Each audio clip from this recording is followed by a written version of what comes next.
Yeah, how's it going? Is it Glenn? Good. It's Glenn. How are you? Very well, Glenn. Thanks for calling, man. This is a great little interview we have for you. My first question is, how you doing? I'm doing well, thank you. That's great. Hey, I really appreciate Metallusion being sent like that.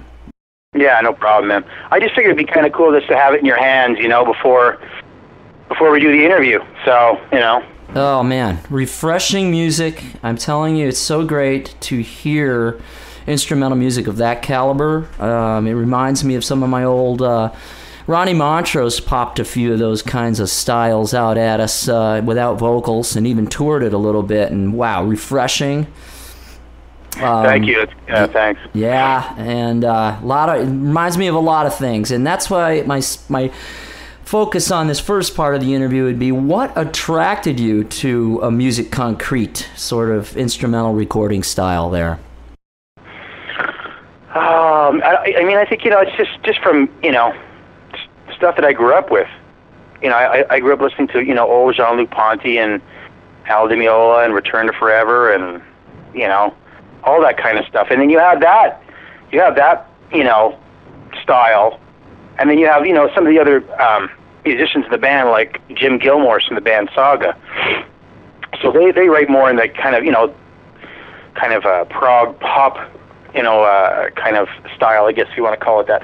But so his the stuff that he brings into the band is more progressive, progressive rock, whatever, and a bit of metal. It's just a big mix of different influences from all the guys in the band, really. Sure, and you were just talking about Jim Gilmore, the keyboardist. Right. I really got a chuckle on Chris Sutherland's thank you to Converse. This is your drummer. Yeah. Now, does he wear Chuck Taylors, or what's his shoes look like? I like the kind of, it was definitely a curveball. Yeah, I was like, where's that one coming from? But anyway, yeah, Converse, whatever. So. What's it like with Chris? Is it a lot of fun? He looks like a really cool guy. He's a real good guy. He's a great drummer, obviously, as you can hear. Yeah. Oh, yeah. He's just a real easygoing guy. Everybody in the band is, we're all into the music. It's all about the music. I think that the album speaks for itself in that way. Definitely.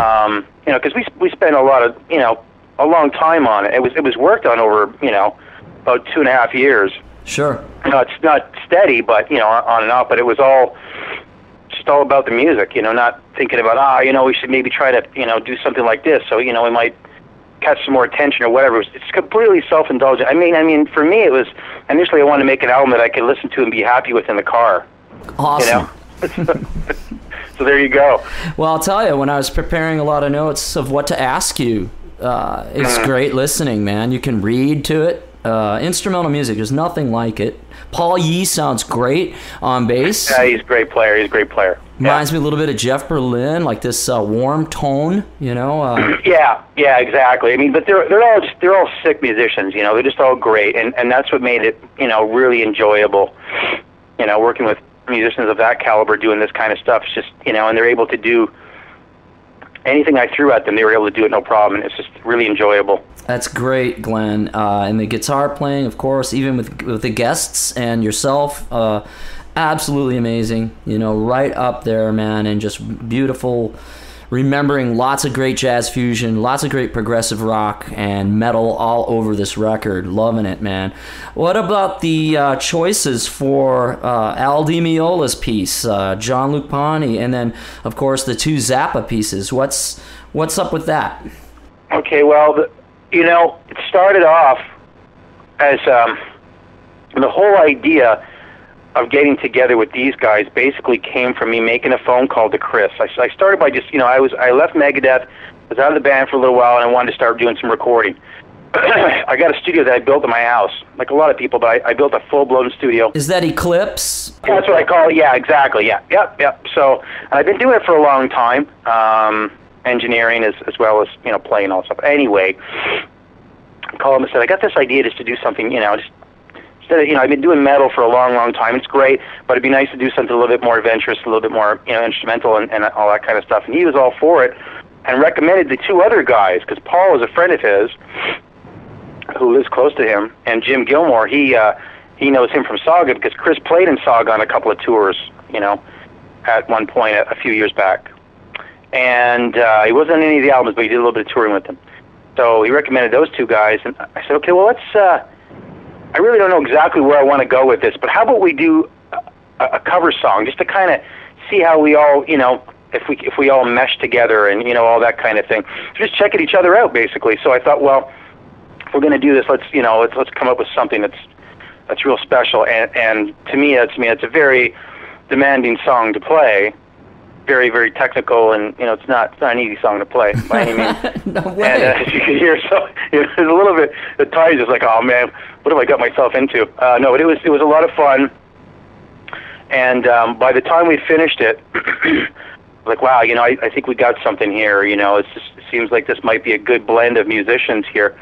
And then from there on, we chose, we thought, well, let's do another one. Let's do a Jean-Luc Ponty song. And I picked out a couple, and I couldn't decide which one I wanted to do. So Chris said, let's just do both of them and just, pick the best one. And in the end, it was like they turned out so well, so we got to use both these on the album. The Zappa thing was basically just, that was just, because I never really heard anybody do those type of songs before. Purple. If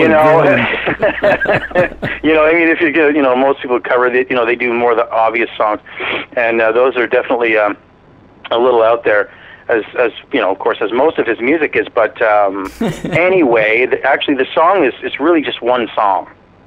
The reason why it's split into two is for rights reasons. We couldn't get the rights to do it as a medley. Oh wow! So we had to cut it and ID them individually, so to get around that kind of nonsense. So this is Purple Lagoon and Filthy Habits from Zappa, right? You guys did. Yeah, exactly. I mean, in order to get rights for that, we had to get it from the Zappa family, and I did contact them, but they didn't respond. So we thought, man, we really, really want to include this on the album, and so we thought, well, let's just, if we split it and ID it as, individually, then it's not a medley anymore. Sure. And there you go. Well, on that, lastly about that, we're just hanging on this section here. Written phrases, harmony first, melody, do you guys, is that all lead sheets, or how do you guys work out, what you're going to arrive at there at Eclipse? I know it took 2 years, any reading? We don't. It's just basically, it was all. The thing I'm most proud about the album, Jeff, is that it's to me it sounds real cohesive. It sounds like we were all there recording at the same time, and we were all playing together. And that's absolutely, it's completely the opposite. Yeah. The drums were recorded in Winnipeg. The guitars were recorded here in Toronto. The bass was recorded at a different studio in Winnipeg. The keyboards were recorded outside of Toronto. Everything was recorded separately. All the guest tracks did stuff in their studios, and but it would be a thing where, if I wrote a song, I just get the structure how I want it in Pro Tools, yeah, and send that with a click or whatever, and I'd send it to Chris, and then he'd cut the drums. If the song was written by, it didn't matter if it was me or Jim or Paul, because we all wrote songs aside from those covers on the album. It would come to me, and then I would situate it and get the structure the way I wanted, and then check with everybody else. And once everybody was cool, I'd send it to Chris. He'd do the drums, and then we'd go from there. So it starts with the drums, of course, as usual, and I just do the guitars, and then we go for keys, and then maybe bass. There wasn't any. The drums and guitars would usually come first, and after that, whatever. Wow, that's awesome. So it was. So some of the songs were, because some of the, the Zappa stuff, it's a little tricky because it's a little bit weird, the pattern. So you really got to make sure we're all playing the same notes. Oh yeah. So, but it worked out well, So, but they're that good that they were able to. I didn't have any issues at all, dude. It was so, like I said, it was just very enjoyable, and it was just when anybody would do their tracks, it just seemed to be effortless. It was just came out really well, and there was no pulling out hair and trying to get something down.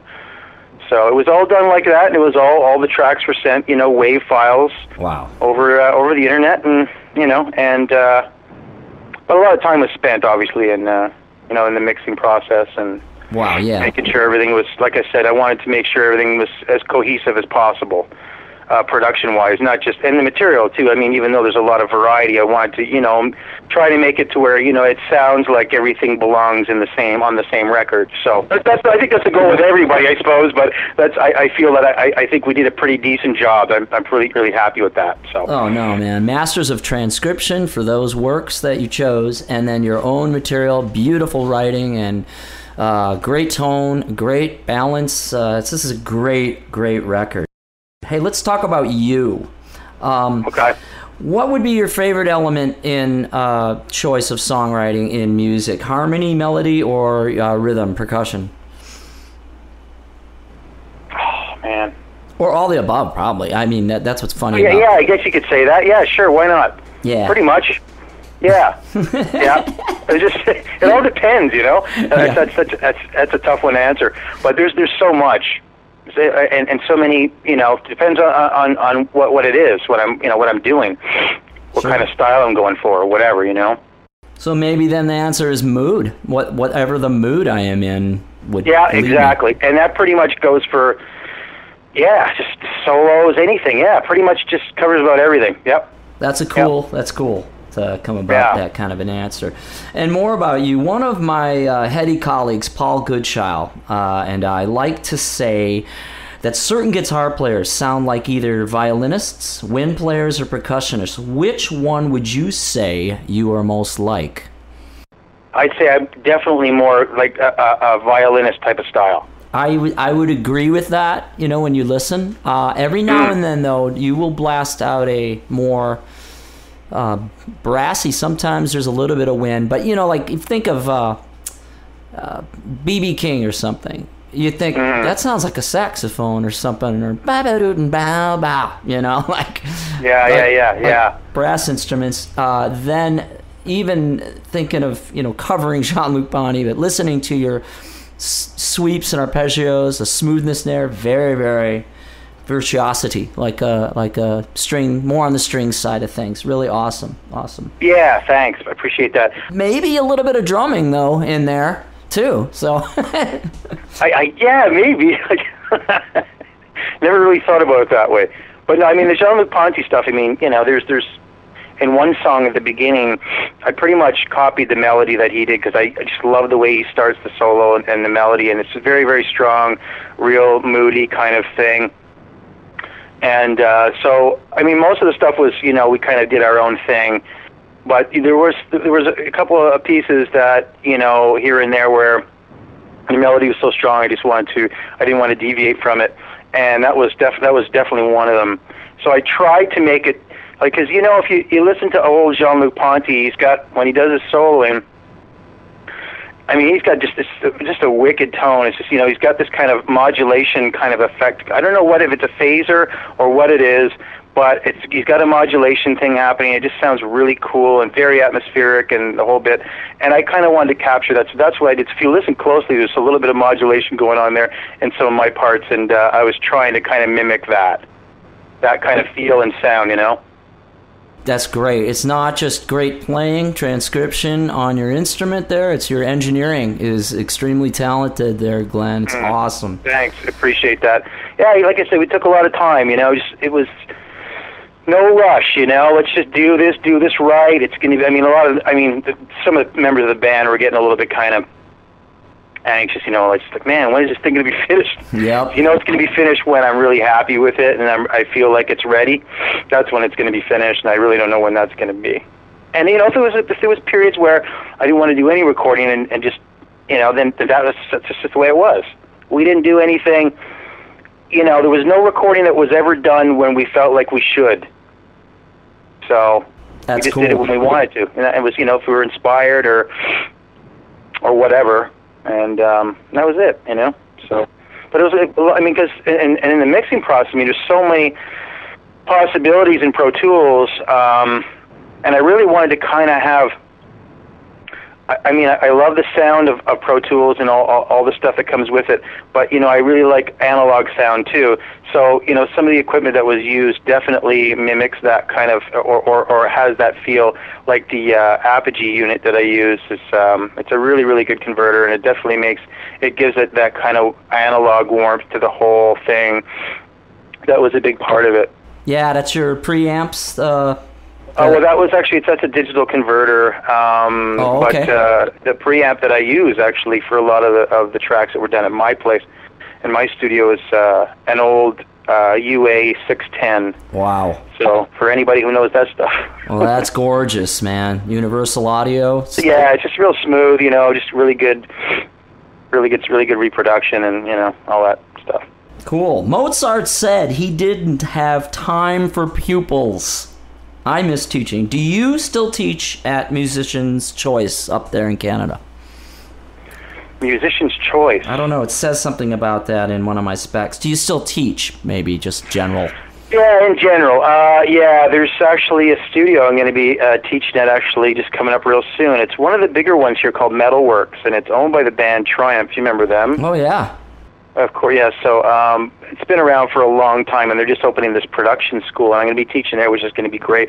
I do a lot of stuff online, a lot of teaching online. Okay. So, which is great. You know, it's fun. It's, you know, and it's convenient. I could do it out of my studio, and that's exactly where I do it. I do all the teaching out of my studio. Yeah, that's perfect. You know, I mean, that fits. That means you can do a lot more of, you know, your other work as well. You know. Right. Exactly. What would be your pedagogy for students of guitar, like scales, books, chords, or here I go again? It's probably going to be all the above. But do you have a certain recipe that you like to work with? Let's start with a basic student of guitar. You know, I tell you the truth, I'm going to answer that pretty much the same as the other one as we were talking about before there. It's similar. It all depends on the student, really, because, you know, if one guy, I mean, I'm all for whatever you want to do, you know. If somebody wants to go down a certain road, I'm going to try to help you to get, you know, go down that road properly, or, you know, at least try to. I mean, instead of saying, well, you know, you should learn this and do that and do this, and, you know, it's sometimes you could teach things to people that will never, it won't do anything for them. You know, they can apply it, but it's not going to help them to get to where they're going. Do you know what I mean? Yeah. So it all depends on what the student. That's just the way I'm a street player, man, and that's really where I come from. I took lessons when I was young, and somebody was trying to teach me something I was absolutely not interested in. And just got really bored with it. You know, I was like, you know, this isn't working. I don't think to me it doesn't make sense.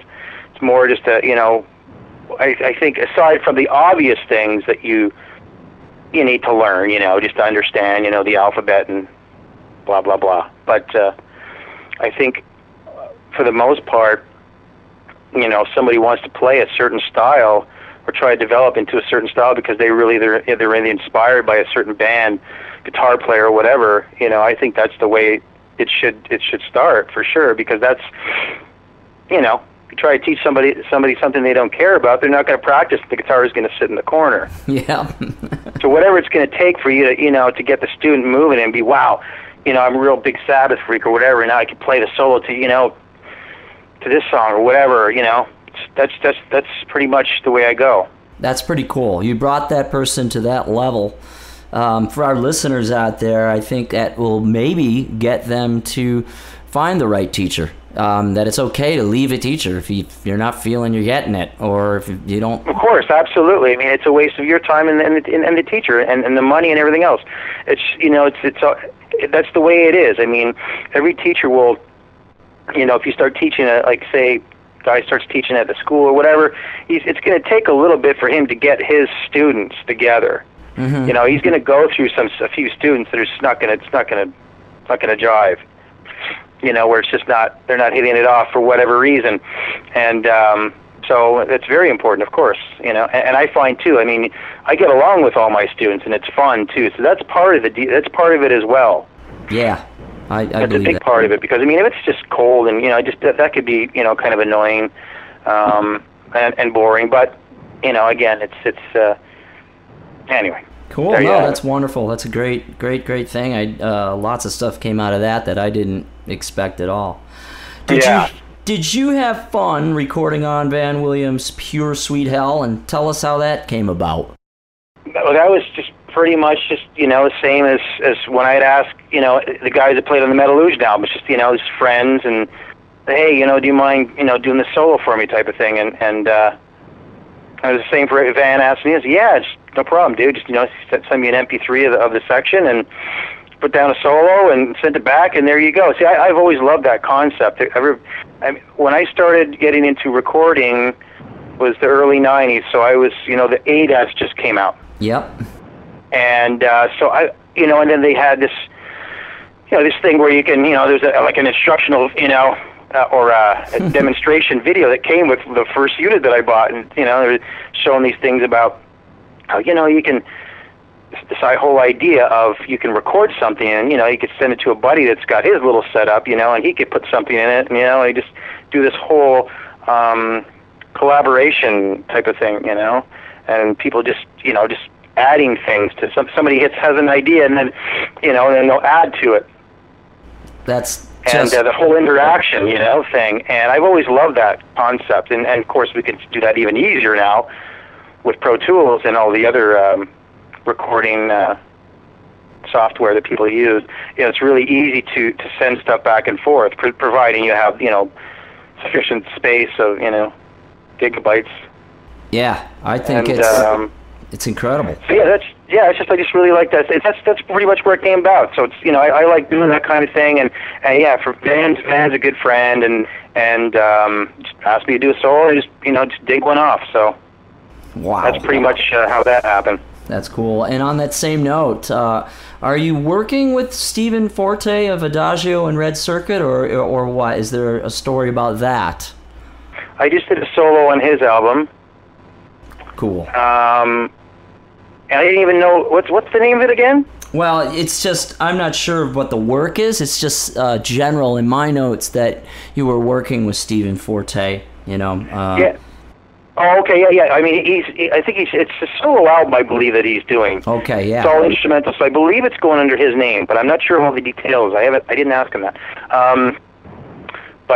Yeah, we've been friends for a little while, and we talked on and off about doing something for the last few years, and something came up here where he just he asked me to do a solo on one of the songs, and that's it. So cool. Same thing as Van, pretty much. Yeah, send me the MP3. And like I say, I just like doing that kind of stuff. It's fun. That's excellent because just as I've been listening to how these answers are, I'm realizing that. Maybe it'll inspire a lot of listeners throughout the whole internet here to do more of it. I know that it is being done. Yeah, it's growing too. Yeah, it's growing too because like I said, anybody can get. Not anybody can engineer and record things properly, as we know, but because anybody can go buy software. You could go to Best Buy and get the basic version of Pro Tools for $100. That's just insane if you think about it. Because me and you, coming from the same generation of, going to studios and realizing how much work and how much money goes into it, to actually be able to go out and buy something like that and be able, if you have the ear and the know-how, to produce something that's, and because it is capable of, the software you can, and the interface, you can make some pretty decent recordings if like I say, if you have the common sense and the ear for it. It's just, like 16 tracks or whatever. It's just mind-blowing. I bought my first ADAT for like $4,000 with 8 tracks, man. Same here, dude. And I was freaking out. I just had a 4-track before that. And I was like up to 8 tracks. Like, oh man, we have this is endless possibilities. And then after that wore off, and I got another one, and now we get 16 tracks. And of course, anything after 32, I think is I think, unless you're doing an orchestra, 24 tracks is usually pretty much, it's sufficient, I think. Exactly. Unless you have a track like the El Demiola song that I did, well, that's a little bit different. That took a lot of tracks, but I can imagine. It didn't seem to end, but anyway. Yeah. Will we be able to see you live anytime soon? The one thing you're going to see is a webcast. Oh, awesome. And we're doing a webcast on the 18th of September, so I'm told. So that'll be cool. So I'll be putting up some information up on the net when when it's concrete.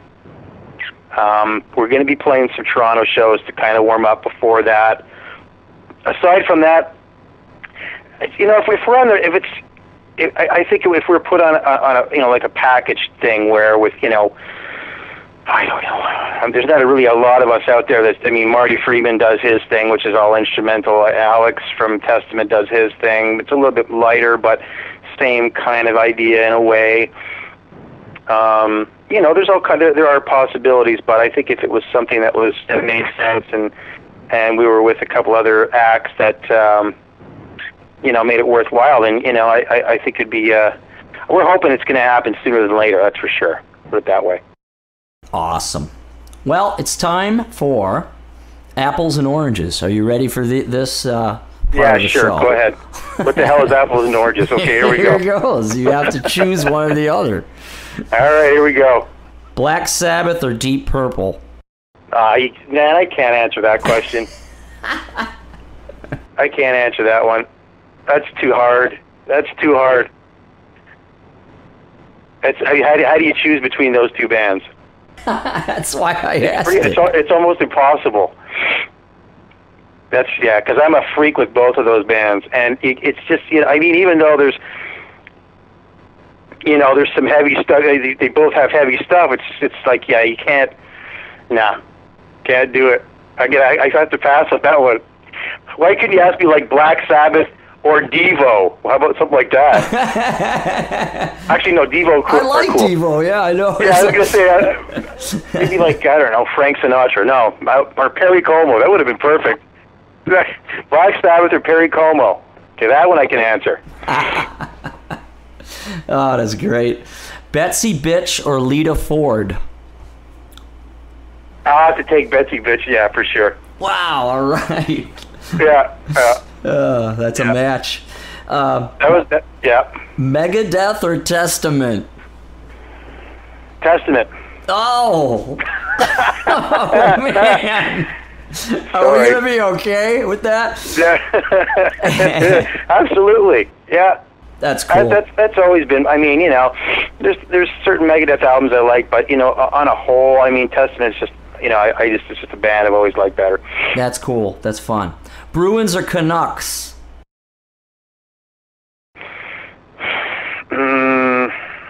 I'll take Vancouver. All right. That ain't a match. Lobster or steak? Lobster or steak? Yeah. Okay, I'll take steak. All right. That was a tough one, but I'll take the steak. All right. And lastly, A minor 9 or A major 7 add 9? Man. I'll take the second one. Cool. A major 7th add 9. A little more. Yeah. I think we're hearing a lot of textures like that on your wonderful instrumental record there, Metallusion. Yeah, maybe some. It is awesome. Lastly, what would you like to say out there to the world? This is everywhere because it's internet, which is awesome. And it's Metal Messiah Radio. And this is the Heady Metal Show. But what would you like to say? You can say anything. Get on your soapbox. You can instruct or you can just vent. Say anything you'd like to. What would that be out there to all the listeners out there? I'm not really the venting type when it comes to this kind of thing. I just sounds kind of whatever. But I just really appreciate the people that have. For this album, like I said, I really didn't expect the feedback that I got, and I was obviously really, really excited about it, and really appreciate the people that have checked out the album and all the great reviews and all that kind of stuff, and to the people that helped. To put the thing together and all that stuff, and, hope people that check it out really like it. How's that? That's fantastic. It's a great thing to say out there.